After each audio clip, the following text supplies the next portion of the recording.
तो सभी लोगों को कुछ बताना था। ये शायद फ़ोटो खींचने वाला ऑप्शन है। खैर, मेरे पास नया फ़ोन आ गया है, iQOO 13 लेजेंड वाला वर्ज़न है। कैमरे से साफ साफ पता चल रहा होगा। और अब आगे बढ़ते हैं, ठीक है। ट्राई करूँगा मैं कि भाई ये अच्छी तरह से परफॉर्म करे। इस बार बढ़िया रिकॉर्डिंग होगी, लेकिन ज़्यादातर मैंने देखा है कि मेरे पास वो चीज़ नहीं है ज़्यादा सपोर्ट। तो मेरी बैंड ज़रूर बचेगी, जैसे ये किताब की ऐसी तैसी हो रही है हार्ड कवर से ही, ठीक है। अल्ट्रा वाइड लेंस पे थोड़ा स्विच कर दिया। हम कहाँ पर थे, ये बात तो ये मैटर करता है। हमने ये तो पढ़ लिया था, पेज नंबर 50 पे पहुँच गए थे हम शायद। 40 पे ये आज़ाद हिंद फौज की स्वतंत्रता वाली बात, सुभाष चंद्र बोस वाली बात रह गई थी। ये 41 44 तक हो गया था शायद, 44 तक हो गया था, ठीक है। 45 के बाद अब क्या है यहाँ पे, मैं अभी क्या बोल रहा हूँ, अब क्या है आज़ाद हुकूमत एवं आज़ादी हिंद का सिद्धांतिक भारतीय रुपया। नेताजी सुभाष चंद्र बोस द्वारा भारतीय रुपये की पुनः स्थापना भारत में स्वतंत्रता आंदोलन चल रहा था। उस आंदोलन के दौरान भारत की वीर सुप्ति सबूत शहीदों के ये क्या लिखा है, प्रेरणा ने नेताजी सुभाष चंद्र बोस के भारत को पूर्ण स्थापित और प्राप्त के लिए आज़ादी हुकूमत एवं आज़ाद हिंद नाम से सरकार का गठन कर लिया, जिससे आज़ाद हिंद सरकार के नाम से जाना जाता है था। और 5 अप्रैल 1944 को नेता सुभाष चंद्र बोस ने अंग्रेज़ों द्वारा भारत में की जा रही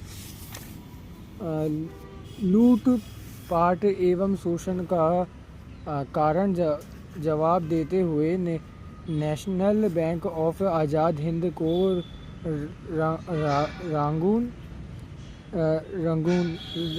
रंगून नहीं लिखना चाहिए, लागू किया और रंगों में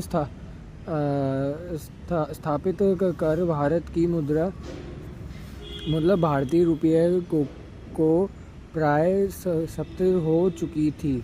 अब इसकी एक चीज़ बात और मैं बताता हूँ, किताब की क्या सीन है अभी के समय पे। ये किताब का वॉल्यूम 1 है, वॉल्यूम 1 कह रहा हूँ, वर्ज़न 1 है। तो वर्ज़न 1 का एक के बाद वर्ज़न 2 भी लॉन्च कर दिया इन्होंने, और फिर वर्ज़न 3 भी आएगा। इसमें पूरा का पूरा जो है क्वालिटी अच्छी करेंगे, फिर जाके ही हो पाएगा। अब आराम से इस किताब को आराम पढ़ लेना। मैं तो कहूँगा कि भाई तुम मंगवा ही लो, क्योंकि लॉकडाउन में तो तुम्हारी ये वीडियो सारी उड़ा दी जाएंगी, फिर क्या करोगे। बात तो ये है ना, क्योंकि लॉकडाउन में लोगों को जीने नहीं दिया जाएगा, ये सारी चीज़ हमें पता है ऑलरेडी, पिछली बार की तरह, ठीक है। अब बढ़ते हैं। आज़ाद हिंद फौज ये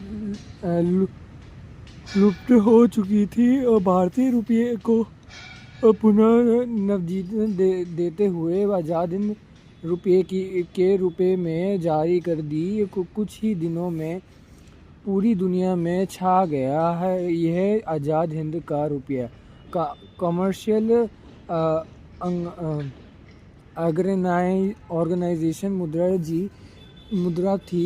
यह स्टेट रुपया नहीं थी तथा वार्म विधि द्वारा राष्ट्रीय थी। उस रुपये का मानक मूल्य स्थिरांकित मतलब स्थिरांकित था, मतलब स्टेबल था, एवं स्थिरांक था, सॉरी सैद्धांतिक था, ये थोड़ा गड़बड़ सा हो गया, सैद्धांतिक था और स्थिरांकन था, जिसका परिणाम यह हुआ कि 8 स्वतंत्र राष्ट्र के इस आज़ाद हिंद रुपये को मान्यता दे दी। नेता सुभाष चंद्र बोस के अपने प्रस्ताव में लिखा है, मतलब इनके कुछ शायद डायरी में लिखा हुआ है या फिर इनके एफिडेविट में लिखा होगा कि डिटर्मिनेशन नोट टू बारो ले लो, ये तो मेरे सभी नहीं पढ़ा जा रहा। इसमें लिखा principle determination not to be borrow loan as it may destroy the economic future of the country. वही सेम कॉन्सेप्ट इन्होंने बताया जो अम्बेडकर साहब जी ने बताया था। ठीक है, इस आज़ाद हिंद रुपये में गवर्नमेंट रुपये को जड़ से उखाड़ने की क्षमता थी। आज़ाद हिंद बैंक तीव्र गति से बढ़ने लगा। भारतीयों ने इस बैंक का भरपूर समर्थन दिया और कुछ दिनों में भारत की जनता ने इसकी तिजोरी सोने में भर दी। इसमें लिखा national bank of Azad Hind limited. इसमें क्या सीन होता है, ये सारी फ़ोटोज़ का मैं बताता हूँ। उन्होंने ये बताया कि फ़ोटोज़ जो है ये सब के सब ऑक्साइड प्रिंटिंग के ज़रिए किया गया है। अब ऑक्साइड प्रिंटिंग मुझे नहीं पता, पर शायद ऑक्साइड प्रिंटिंग ज़्यादा बढ़िया तरीके से नहीं हुई, कोई बात नहीं। और इसमें लिखा है ऑन 5 अप्रैल 1944, 5 अप्रैल ही है ना, हाँ। इसमें ये ढंग से समझ नहीं आ रहा। लोकेशन है रागोन, रुपीज़ पता नहीं 50 लाख ही दिखा रहा है, हाँ 50-60 लाख के आसपास है। Under burner law of registration source the validity इस बोर्ड ऑफ द डायरेक्टर, ऐसे ये सब भी लिखा हुआ है, इसमें समझ नहीं आएगा। और यहाँ पे वैध सरकारी आजरी पता नहीं क्या लिखा है, ये आप पढ़ लेना। यहाँ पे मैं दिखा दे रहा हूँ, ये आप सब पढ़ लेना कि वैध रुपये आज़ादी भी बंद नहीं। इधर अंग्रेजी हुकूमत में खलबली मच गई, जिसमें तो चलो फिर यहाँ पे जिसका मुख्य कारण था विधि द्वारा स्थापित संप्रभुता या संपत्ति आज़ाद हिंद सरकार थी, जो विधि द्वारा स्थापित स्वतंत्र सरकार के मानकों को पूरा करने के विस्तृत आज़ाद हिंद सरकार का गठन किया गया था। कि किसी भी राष्ट्रपति सरकार के गठन में प्रमुख मानक के रूप में उस सरकार का संविधान भी हो और उसके रुपये का भी हो, उस सरकार की सेना हो और उसकी अपनी मुद्रा हो, तभी उन अन्य स्वतंत्र राष्ट्र अपने, ये वही हो गया। ये वो सिद्धांत था कि जो राजीव दीक्षित बताते थे, स्वदेशी स्वतंत्र स्वावलंबिता, वो सिद्धांत है। स्वतंत्र राष्ट्र अपनी मान्यता देती है, जिससे आज़ादी हुकूमत एवं आज़ाद हिंद सरकार ने पूरा किया। तब 12 स्वतंत्र राष्ट्रीय ने आज़ाद हिंद सरकार एवं इसकी मुद्रा आज़ाद हिंद रुपये को मान्यता दी। दिया और आज़ादी हुकूमत एवं आज़ाद हिंद से आज़ाद हिंद कितनी बार आएगा अस्थायी भारतीय सरकार जिसके प्रधानमंत्री नेताजी सबसे पहले प्रधानमंत्री नेताजी सुभाष चंद्र बोस थे, जो आज़ाद हिंद सरकार जिन्होंने असली में बनाई थी। सुभाष चंद्र बोस थे जो आज़ाद हिंद रुपये पर इनकी तस्वीर लगती रही थी और इस रुपये का मानक स्टैंडर्ड स्थिरांकन था, मतलब स्टेबल था और सिद्धांतिक था, मतलब नेचुरल प्रिंसिपल के अनुसार था। इन्होंने अंग्रेज़ों द्वारा भारत की मुद्रा रुपये का कूटकरण कर बनाया गया भारतीय गुलामों को के रुपये ईस्ट इंडिया कंपनी रुपया तथा गवर्नमेंट रुपी और ईस्ट इंडिया कंपनी रुपी ये दोनों एक ही, बस इसका नाम रीनेम किया गया है। जो भारतीयों का खून चूस रही थी तथा भारतीय जनता को गरीबी भुखमरी तथा पहुंचा दिया था। नेताजी ने भारतीय सिद्धांत मानक का रुपया पुनर्स्थापित किया। आज़ाद हिंद सरकार के बारे का ये सारा का सारा ये है, मैं इतना पढ़ा रहा था, ये सब देख लो। यानी वो थोड़ा कैमरा का ये कैमरा पकड़ने में इशू रहता है मेरा, ठीक है।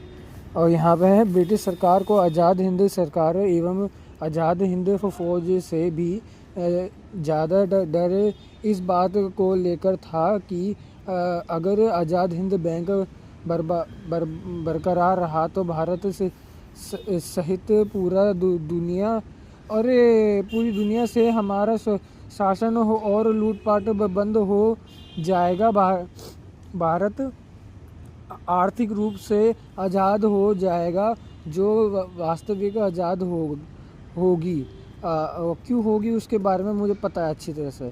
अंग्रेज़ों इस बात से परिचित थे कि आर्थिक आज़ादी ही असली आज़ादी है और आर्थिक गुलामी ही असली गुलामी है। हाँ, अब मैं अच्छी तरह से समझाता हूँ कि क्या सीन है। तो देखो, इसमें ये बोला है कि आज़ाद हिंद सरकार सुभाष चंद्र बोस जी ने बनाई थी, ठीक है। वो किस तरह से बनाई थी? एक तो देश की आज़ादी की सबसे बड़ी पहचान है और स्वदेशीता, वो इन्होंने करी। स्वतंत्रता, वो भी इन्होंने करी। स्वावलंबिता, वो भी इन्होंने करी। और स्वावलंबिता तो कैसे करी इन्होंने? स्वदेशी तंत्र बनाया। किसके जरिए? आज़ाद हिंद करेंसी बनाई इन्होंने, ताकि लोगों की असली वैल्यू मिले। लोग अच्छी तरह से काम कर रहे थे तभी लड़ पाए थे अंग्रेज़ों से। वो बात अलग है, हार इसलिए गए थे क्योंकि हमारे यहाँ मूर्ति पूजा बहुत चलन में। वो मूर्ति पूजा की वजह से जातिवाद चला दोबारा, तो उसको दबा दिया गया। तो मूर्ति पूजा ही सर्वनाश है, ये साफ साफ इस किताब के जरिए स्पष्ट कर दिया मैंने। मूर्ति पूजा, जातिवाद, पाखंड जो भर रखा है इसमें, वो सारा का सारा इनडायरेक्टली सिंबलाइज कर रहा है कि कैसे हमारा देश अब दोबारा से गुलाम हो गया। आज आज़ाद हिंद सरकार का आज़ाद हिंद बैंक है, लेकिन उस पर कोई काम नहीं कर रहा, उसे बिल्कुल बंद कर रखा है फिज़िकली। कानूनी रूप से चलन में है पर लेकिन फिज़िकली वो बंद है, जो कि ठीक नहीं है। इसलिए पाखंडों से नहीं निकलना तो पड़ेगा ही, ठीक है। और इसमें दूसरी ये है कि इसमें आज़ादी की मतलब जैसे वो होती है ना, आज 25 जनवरी है, 26 जनवरी को तुम्हारा वो बनता है, जबकि ये सब फ्रॉड है, सब फ्रॉड है। ये सब बकवासबाजी। आज भी देश गुलाम है, 100% मैं गारंटी से दे रहा हूँ। सबूत यहाँ है, 100% सबूत है। इसमें सारे कानूनी दस्तावेज है। चाहे तो पढ़ना चाहो तो इस किताब को मंगवा करके पढ़ लेना, कोई दिक्कत नहीं है, ठीक है। दूसरा ये है, इसमें ये बताया कि आज़ाद हिंद आर्थिक आज़ादी कैसी होगी? जब खुद का स्वदेशी करेंसी होगी, क्योंकि ये विदेशी करेंसी चल रही है, ब्रिटेन की करेंसी चल रही है आज के समय में। ब्रिटेन की करेंसी का रीनेम प्रोसेस करके भारत की करेंसी बता रखी है। ये process same system rename process आपकी गेम की प्रोफाइल्स में भी आता है। रीनेम कार्ड सुना होगा, वो गेम के प्रोफाइल में भी होता है।